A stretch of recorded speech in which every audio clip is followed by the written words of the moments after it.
Sir, magandang umaga po. Kasama ko po ang aming Chief Warrant Officer na section ng CIDU, Captain Joseph Talhe, at po namin kasama sa Warrant Section. Sa harap ko po, kami ipapakita sa iyo ang dalawang alternative device na gamit namin bilang required ng ating korte sa pag-aresto. Sa pamumuno ng aming Chief CIDU, President of Tumbing Lapitan, ikaw Sir Ricardo Cepeda ay na-aresto namin sa bisa ng warrant of arrest na inisyo ng Honorable Judge Dema P.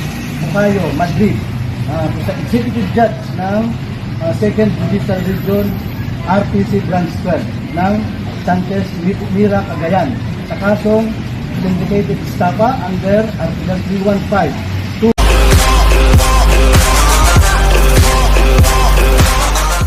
Binitbit ng mga tauhan ng Quezon City Police District Warrant Section ang aktor na si Ricardo Cepeda kaugnay ng kasong Syndicated Estafa sa Caloocan City. Dinakip ng mga operatiba ng Quezon City Police District Warrant Section ang aktor na si Ricardo Cepeda kaugnay ng kasong Syndicated Estafa sa Caloocan City.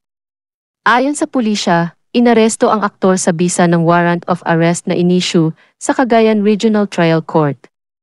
Ang pagdakip kay Richard Cepeda Go, 58 years old, na residente ng Pasig City, ay bunsod ng kasong Syndicated Estafa at sakop ng kasong kriminal. Ayon sa ulat, nakatanggap ng report ang pulisya na nasa May Mabini Street, Maypaho, Caloocan City dakong alas 11 ng umaga ang aktor kahapon, Sabado, October 7. Bitbit ang warrant of arrest, nagtungo sa Caloocan ang mga tauhan ng QCPD Warrant Section at 6 pang mga pulis, at inaresto at binasahan ng Miranda rights si Cepeda. Walang inirekomendang piyansa ang korte. Mabilis naman kumalat sa social media ang mugshot ng aktor ilang oras matapos ang pagkakaaresto sa kanya.